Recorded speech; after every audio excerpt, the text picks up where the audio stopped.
السلام عليكم عصر ونكسن أصحابتا خير بدن بايدي رجينا يا دمانتين عدي أنين قرنينا مقعي وفاطمة ناصر علي channel كايغن وفاطمة resilience كسور دوادا مر لبادي مر صدحات بان اللي هاي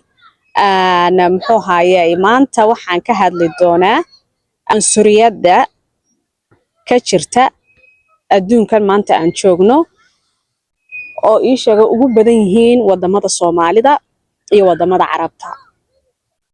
maanta mawduucaasan ka hadlayaa marka insha Allah waxaan rajaynayaa inaad si fiican ii dhageysataan ya cidii ii sheegay cunsuriyada aad ugu dheeraysana waxaan maanta tabigaasan ka hadlayaa cunsuriyada dhaawacyada ay u geysato qofka ii sheegay muxuu hayaa markuu wadankiisa ahayn uu joogo kelmadaha dhaawacaya sida loo takooro sida loo faquuqo kelmadaha dadku ay isticmaalaan in waru hayn inuu qofka ay dhaawacayso ya iyo wacyiga bani aadamku una ii sheegay kelmadaha uu faafinaya ee qofka dhaawacaya in waru hayn in war isku hayn maalin dhaweyd waxaan arkay gabadh maxay hayd Yamaniyad ah hooyadooda ay Soomaaliyeed tahay oo laga waraystay podcast ana wala Yamaniya ay leeyihiin oo waxa la iska caayay muxuuha commentiyada ee la iska caayay oo de Soomaalida Carabiga ku hadlaysay iyo Carabtii kale oo ay leeyihiin aan ceebeynin inta bariiskayga cuntay soo qoreen qolada Yamanidu ayaad in kana hadleedahay saasay ii galeen way ku dhalatay way ku dhex kortay way ku weynaatay iyadoo halkaas ku kortay inantu marka waxay lahayd yacni cunsuriyad baan ku soo koray saasan ku soo koray yacni waxaan ku dhex barbaaray yacni bulshadaas oo sida la ii takoori jiray marka dhinaca qurahaatay inantaasi ka soo aragtay dhinaca kale hadii ku sii dhex noolaan lahayd ayay kaga sii darnaan lahayd ba kolba dhinac loo riixo marka dadkeenu yacni wax walba way dhayalsadaan wax walba way fudeydsadaan wax walba yacni waxay ka dhigtaan kaftan ciyaar mala yacni iyagoo يعني قار وجهين وحي سمينيان وأوجد طلق على قفك إني يدعوعان ضدك يجي لفتر كوجي هالشين واي إمك يماني يجي به هالشين واي قف يماني يصوم سكدا لنا شكدي سبدا بين عن كلا نقطة مركل يماد الصومالي كل حكرت محي هذا الصومالي لفتر كوجي يجي بتشيلي بيه قبيل سوسي كلا جوري oo isdeyn loo amaan siin la oo laandeer iyo laangaab isku bixiyay qof kale oo dhiig kale leh ama meel kale ka soo galay kaas amaan la siinay la deynaya waa ma yade bani aadamku sidiisaba horta uu iska wareer badan yahay uu rabash badan yahay xayawaanka dhaamanaysa dhada mararka qaran ya ayar hooyo xayawaanka dhaamanaysa dhada wallahi oo xayawaanku please ya mama xayawaanku ayaa dhaamo laakiin aniga laftirkaygan waxaan ku soo dhex koray ana maxay hayd wareerkaas oo labada dhinacba mid dhaama ma jiro saasa la isku cunaa saasa la isku eriyadaa saasa in xaafaduhu maxay hayd ay bulshada dibadda baadoonan u bixinba gudaha laftirka gudaha xaafadaha dhexdooda saas isku cunaa ya oo qabiilka isku cunaa ilmaha yaa eegaba de dhinacan kale kugu soo tuurayaan dhinacan kale kugu soo tuurayaan yaani ilmahaas ku dhex jahwareeraya labada qabiil ee kala fogay dhalanimka aniga hooyadayna waa Soomaali aabahayna waa Yamani haye yaani si markaan eego way fiican tahay qofku labada dhinacba inuu ka soo jeedo oo labadii dhinacba waa tahay laakiin markaad ad ku dhex nooshahay imika waxaan xasuustaa marka dad aan islaynaba waxa la oran jiray habeen madow baan dirareynaa soo galeyti baad tihiin mid gaad tihiin ya erayadaasi dhagahaaga ku harayaan qalbigaaga ku harayaan waa wax ku dhaawacaya marka takooridda lagu sheegayo dadka midgaha lagu caayo kaliya maaha waa erayadan dadku ay isticmaalayaan bulshada isticmaalayaan gaar ahaan ay qabiilka si kala gurayaan annaga dhulka iskala annaga maxayga iskala annaga kan kale iskala cunsuriyadina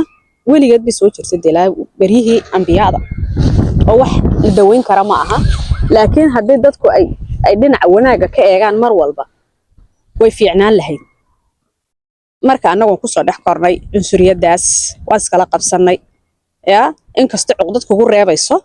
meel waliba oo qabiil lagaga hadlayo waa ka dhex baxaan ma jecli inaan sii dhex galo muxuu haayay dadku haday wanaag ka shaqeynayaan haa waa ku jiraya laakiin maalinta qabiil gaadho albaabka ka baxay anigu kuma jiro taa cashar hadii la dhiganayo shaqo hadii laga shaqeynayo ahla wa sahla waa ku jira qabiil ma gaadhay dhagahayga waan qufulaano dadka qaar baa idhaahda xataa ii sheegay Faadimo waxay nacdaa Soomaalida dadka kale xiraan wayna nacdaa way isag hay weynaysaa muxuu haa wallahi run hadaan idin sheego anigu Yamanina ma dhex galo Arabna ma dhex galo oo kuma sii fogaado qofka hadaan caawinayo ama aniga wixii qabanayo caawinayo ahla wa sahla laakiin inaan sii dhex galo oo sii jeclaado oo ku sii dhex jiro wax dantayda amaaha qofkii ii wanaagsan anigu noonu wanaagsanaanaya qofkii wax ii qabto wax waanu qabanaya laakiin maalinta qofkaas uu qabiil soo hadal qaado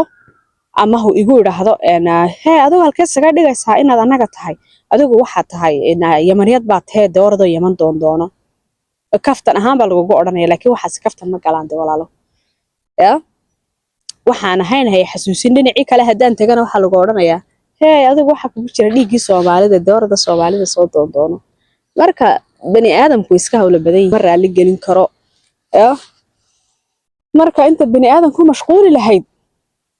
adiga oo danahaaga ku mashquula ka dhaxbaxa siyaasad iyo kursi iyo qabiil iyo meel lagaga sheekaysanayo waa qabiilkan hebeliye qibladan kale waa qabiil iyo xaasi wallahi anigu ma socdaan ummadana waxaan oran lahaa ama Arab ha noqdaan ama Soomaali ha noqdaan dadku ha noolaadaan jisiyadiisu wuxuu doonaba ha noqdo qofka jaarkaaga haduu yahay jaar fiican ku aqbal jaarnimadiisa fiican haduu jaar xun yahay marka doono deecayba laakiin haduu jaarkaagu yahay wax wanaagsan qof wanaagsan is caawin kartiin iska warhayn kartiin is gargaaraysiin amaan hala isu siiyo walaalo qofna ma dhaawaco anigana yaa la dhaawacin laakiin de masaasi dadku wax wada garanayaan anagu reehbel baan nahay halkana waxba nagu yimid masjidkoon baa la isugu yimaadaa salaada jimcaha iyo maalmaha ciida iyo waqtiga quraanka carruurta dhiganayaano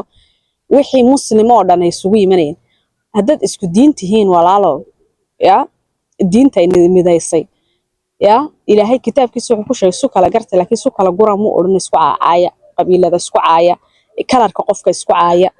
muxuu ahaa timaha qofku sidoo yihiin isku caaya bari waxaan xasuustaa wallahi waxaan jiray 2000 waxay ahayd shantii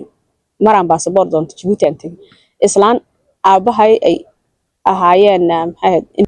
habroodag oo Yamaniyada ee gurigeedadii bay joogtay hadalkii ilaahay ma kamay loobin wallah waxa aniga walaashay isla soconay walaashayna de Arabiyad caadi way tahay timihayga qurux badan yihiin aniguna de waa ka naag Soomaaliyeed baan ka hooyaday baan ka ku faanaa waxa anigu alxamdulillah ilaahay caafimaad siiyay naf igeliyay idhameystiray waxba igama galin shakliga waxa igu tir islaanta xune maxay haydaan ana abay wax isku haayeen hey naatani timihii waxa leedahay Soomaalida adka wallahi banku ma sheegaya maalinta saqaftan qaatay niyad jabkan ka qaaday waan yaabay feed waan ooyay xataa wallah kaniifas soo xiray Djibouti bay hayd iyada lafturkoogu timahayga yar bay dhaant aan ku fogaaday iyadana marka bani aadamku nooc walba leeyahay hadana boorama ee ku soo noqonay iskuulkan tagi jirin marka aan lugan jirnay walaashay mar walba isku ma eekin waan kala duwanahay waxa la oran jiray ma xageedu sheegan tan walaasha tan waa Arabiyada shaarica dariiq Arabiyada war ku celiya gaari saara ku celiya halkay ka timiday way soo luntaan u maleeyay xataa Soomaali malaha ma taqaano kuma hadla taqaana la oran jiray ayadana cuqdad baa galaysa ma dagaal baa lagu jiray dagaal ba ku soo kornay difaac baan ku soo kornay labada dhinacba welina cunsuriyada way socotaa annaga kaligay ma ahina cid kasto oo iska dhal ah ama hooyadaha noqoto Arabiyad ama aabaha noqdo Arabiyad ama hooyadaha noqoto Soomaalida ama aabaha noqdo Soomaali dhibaatadaas qof kasto iska dhala way haysataa laakiin waa dadka ugu adag ma ahin dad jilicsan dadkaas qalinka qof qabiil kasta oo qorar way garanayaan wadan kasta oo ka soo jeedana nidaamkiisa iyo maxay heeday muxuu ahaa dhaqankoogii wax kastana way garanayaan dadkaas waa dadka ugu maskaxda badan leh يا قارن waxay dhadaan muwaladka maska horti muwaladka dil wala iska ilaalinaya waxa qorna uu abihi wase waa iska dhal iska ilaaliya ya waana dadka ugu qalbiga wanaagsan wallahi marka la eego dadka bini aadanka waa qofkaasi labada dhinacba horta waa qurun dadkii horeba ugu sii jaahilsanaa baan odhanayaa baan dadkan imika waba internet iyo social media ku jiraan oo waxba yara kala fahmayaan laakiin dadkii hore ayaga dadka xanuunka ku beeray ayaga dadka maxay ahayd cunsuriyada baray ayaga dadka baray in qofka kalarkiisa lagu faqooqo qofka timihiisa lagu faqooqo qofka hadalkiisa lagu faqooqo heer waxaan soo gaaray xitaa wallahi markii dambe aan aamusaba hadaa xitaa hadashid carabi ku hadashtiraadee kugu qaslaya kuwii carabtiida ee naadirada dadka isku haydeen dhinacan kale Soomaaliga waxaan bartaba qoraalkiisa akhriskiisa markaan ahaa kalaaska 8aad ya alla maxaa la wareeray waan hadli jiray hadalkan ku hadlay xitaa dibadda uma bixi jirin af gaara hooyada ku hadli jirtay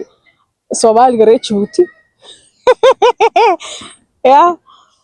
mararka qaar waxaan saada af malaha ma taqaanidba af caadi oo istirada af sax ah ayaad ku hadlaysaa